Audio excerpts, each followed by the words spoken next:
Mohon perhatian, pintu teater 1 susah dibuka. Bagi para penonton yang telah memiliki tiket, silakan masuk melalui jendela. Terima kasih. Sehari setelah pertemuan 3 Mahamenteri, 5 Sang Pancawilwatika dan 12 bangsawan dengan Aditya Warman, maka diputuskan untuk tidak melanjutkan penyelidikan dan penyidikan tewasnya Amangkubumi Aryatadha. Mereka juga secara pribadi menanyakan pada Gajah Mada yang dituduh menewaskan langsung 3 rakayan dan para pengawal pribadinya. Padahal mereka tahu, itu tidak benar. Bagaimana sikapmu terkait tuduhan tewasnya ketiga rakayan dan para pengawal pribadinya pada dirimu? Tanya salah satu Mahamenteri yang kumis tebal.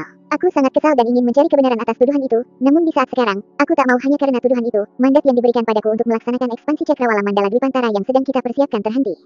Sikapku jelas, meniadakan penyidikan atas tuduhan padaku, jawab Gajah Mada tegas.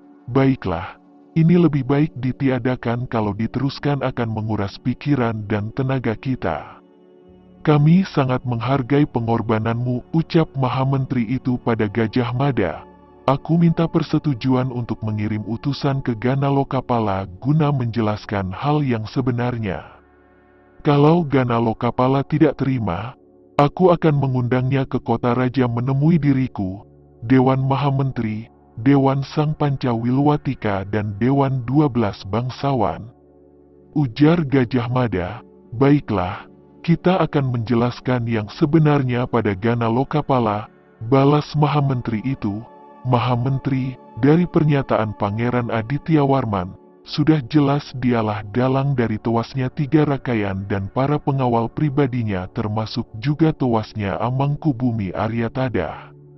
Bukankah hukuman mati yang pantas untuk dia mempertanggungjawabkan perbuatannya yang sudah berani menewaskan Amangkubumi Majapahit, ucap Bredaha salah satu dari 12 bangsawan Majapahit. Baiklah. Siapa di antara kita di sini yang setuju Pangeran Aditya Warman dihukum mati atas tipu dayanya menewaskan Amangkubumi Aryatadha, rakayan kembar, rakayan banyak, rakayan warak, para pengawal pribadi para rakayan itu dan juga memfitnah rakayan Patih Mahapatih Gajah Mada sebagai pelaku yang menewaskan ketiga orang rakayan dan pengawal pribadinya? Tanya Ketua Mahamenteri pada semua yang hadir. Seminuman kemudian, Ketua Mahamenteri yang melihat semua yang hadir tidak setuju lalu berkata, baiklah, sepertinya kita semua di sini mengetahui pasti kedudukan Pangeran Aditya Warman. Hukuman mati ditiadakan, namun perbuatan itu tidak diizinkan karena sesungguhnya, di balik semua tipu daya Pangeran Aditya Warman, ada tersurat keinginan untuk menguasai pemerintahan Majapahit secara sepihak. Oleh karena itu, kami Mahamenteri Katrini atas permintaan Ibu Suri Biksuni Rajapatni Gayatri dan Raja Puteri Tribuana Tunggadewi, memutuskan menghukum Pangeran Aditya Warman menyiapkan 200 kapal perang di mana model kapal perangnya harus sesuai gambar kapal perang yang dibuat oleh Laksamana Nala dan Pangeran Aditya Warman harus siapkan 200.000 prajurit, di mana di situ ada pasukan berkuda, pasukan panah dan pasukan lautnya. Semuanya sudah harus ada dalam waktu 7 warsa dari sekarang. Bagi kita yang hadir di sini, yang tidak setuju dengan keputusan ini, silakan utarakan alasannya.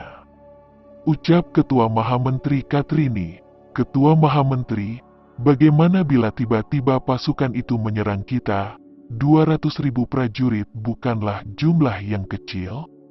Tanya Bredaha, rakayan Patih Mahapatih Gajah Mada, apakah kita mampu meredam kekuatan 200.000 prajurit itu bila mereka berontak? Tanya Ketua Mahamenteri Katrini pada Gajah Mada sebelum dia menjawab pertanyaan Bredaha.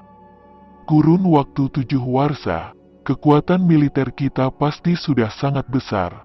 Sekarang kita memiliki 300.000 prajurit 7 warsa ke depan, berlipat hingga belasan kali dari prajurit kita yang sekarang.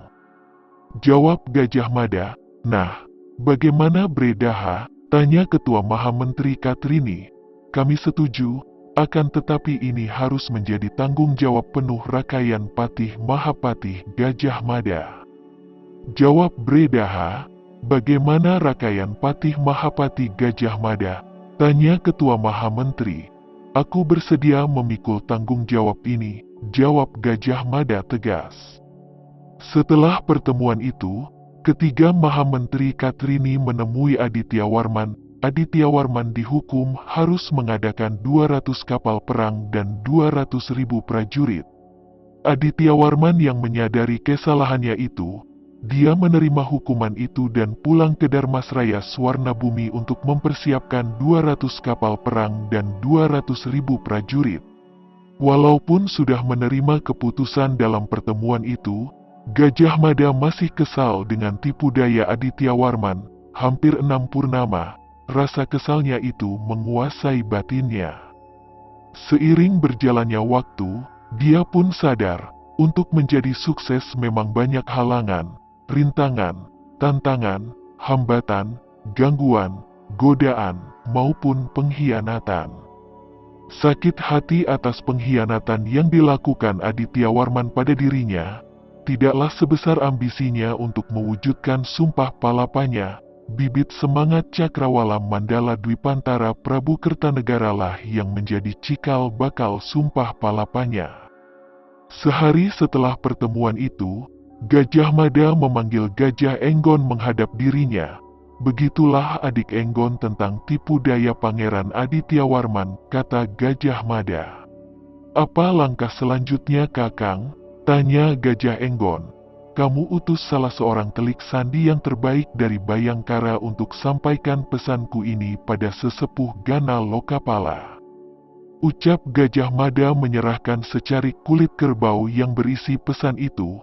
Gajah Enggon mengambilnya lalu membaca isi di dalam kulit kerbau kering itu. Kakang, ada baiknya pesan ini diberikan materai dari Kakang supaya sesepuh Gana Lokapala lebih memahaminya, saran Gajah Enggon. Baiklah, Gajah Mada pun mengambil cincin yang merupakan tanda jabatannya dan membubuhkan materai kebesarannya pada kulit kerbau kering itu. Kakang, aku akan mengutus Dakaprana ke Pulau Kencana Lokapala untuk menyampaikan pesan ini, ucap Gajah Enggon. Iya, Dakaprana cocok untuk tugas ini. Balas Gajah Mada, oh iya Kakang. Bagaimana dengan Ayu Wandira dan Jambu Nada? Tanya Gajah Enggon. Menurut Pangeran Aditya Warman, setelah pertarungan sesepuh Gana Lokapala dengan Jambu Nada terluka dan dibawa oleh sesepuh Gana Lokapala. Aku tak khawatir dengan Jambu Nada. Kemungkinan sesepuh Gana Lokapala membawanya ke Pulau Kencana Lokapala seperti halnya Kakang Arya Kamandanu yang diselamatkan sesepuh Gana Lokapala. Yang aku khawatirkan adalah Ayu Wandira. Aku belum tahu siapa orang tua pemancing yang membawa Ayu Wandira dari hadapan Pangeran Aditya Warman. Begini adik Enggon. Bagaimana bila Dinda Sukma Ambarwati ditugaskan untuk mencari keberadaan Ayu Wandira? Kemampuan telik sandinya tak kalah dari Dakaprana. Ucap Gajah Mada. Gajah Enggon berpikir sejenak. Sukma Ambarwati sudah menjadi istrinya setelah satu warsa dia dan Sekar Kirana bercerai. Dulu Sukma Ambarwati di Kesatuan Cakra Surya. Kesatuan itu bertugas melindungi keselamatan kerabat istana. Namun sekarang Kesatuan Cakra Surya dibubarkan diganti Kesatuan Pancabirawa yang dikomandoin langsung oleh Pangeran Cakradara suami Raja Puteri Tribuana Tunggadewi. Sekarang Sukma Ambarwati istri barunya itu bertugas merekrut calon-calon telik sandi. Baik Kakang, aku akan perintahkan Dinda Sukma Ambarwati mencari keberadaan Ayu Wandira. Sahut Gajah Enggon. Gajah Mada tersenyum dan menepuk-nepuk kedua bahu Gajah Enggon. Lalu berkata lagi, adik Enggon, aku ada pemikiran untuk mengadakan pemilihan ketua dunia persilatan. Gajah Enggon heran, untuk apa itu Kakang? Tanya Gajah Enggon. Adik Enggon, kita sudah lama melupakan kekuatan dari dunia persilatan di tanah Jawa Dwipa ini. Para pendekar itu akan kita berdayakan untuk melindungi bumi Majapahit ini. Intinya sebagai tenaga tambahan memperkuat pasukan Majapahit di saat kita pergi ke negeri-negeri di seberang lautan, sekalian mengendalikan para pendekar itu supaya tidak memihak kerajaan-kerajaan lain yang ada di tanah Jawa Dwipa ini, khususnya kerajaan Sunda Galuh. Para pendekar yang menjadi tenaga tambahan dalam pasukan akan diberi upah seperti upah prajurit Majapahit sesuai jabatannya, jawab Gajah Mada. Apakah perlu sekarang, Kakang? Bukankah persiapan armada kita masih belum tuntas? Pembuatan kapal jong dan kapal perang belum mencapai target, begitu juga perekrutan prajurit-prajurit baru. Tanya Gajah Enggon. Adik Enggon, kalau kita mengadakan pemilihan ketua persilatan di saat semua armada perang kita sudah siap, kita terlambat beberapa langkah. Takkan mudah mengendalikan para pendekar itu. Kamu tahu sendiri tabiat para pendekar itu aneh-aneh, perlu waktu. Setelah terpilih ketua persilatan, kita masih harus membina mereka. Setidaknya mereka harus menyesuaikan diri dengan pasukan Majapahit yang akan menjaga bumi Majapahit di saat kita melakukan ekspansi ke negeri seberang. Jawab Gajah Mada. Baiklah Kakang, balas Gajah Enggon setuju.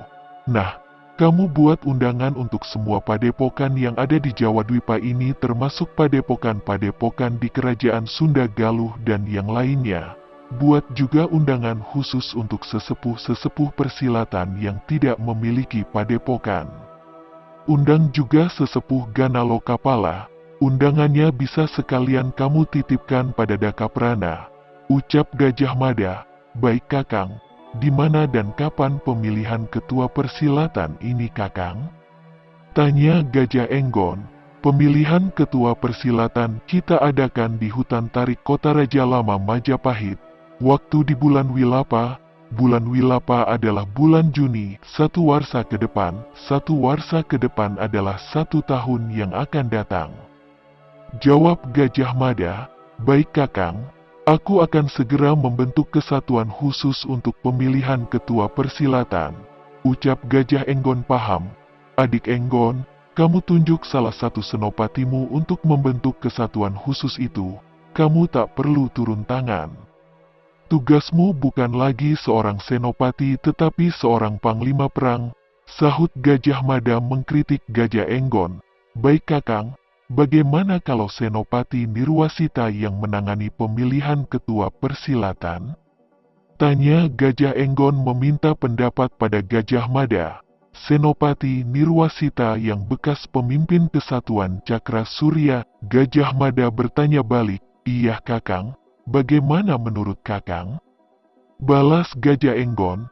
Prestasinya bagus. Boleh. Sekalian dia juga yang akan membina para pendekar itu melalui ketua persilatan baru setelah ketua persilatan terpilih. Ucap Gajah Mada. Demikianlah. Gajah Mada mengutus Dakaprana menemui Lokapala sekalian mengundang Lokapala dalam ajang pemilihan ketua persilatan. Gajah Mada juga mengutus Sukma Ambarwati mencari keberadaan Ayu Wandira. Gajah Mada memilih Senopati Nirwasita menangani pemilihan ketua persilatan sebagai salah satu upaya perekrutan tenaga tambahan memperkuat ketahanan dalam negeri Majapahit di kemudian hari.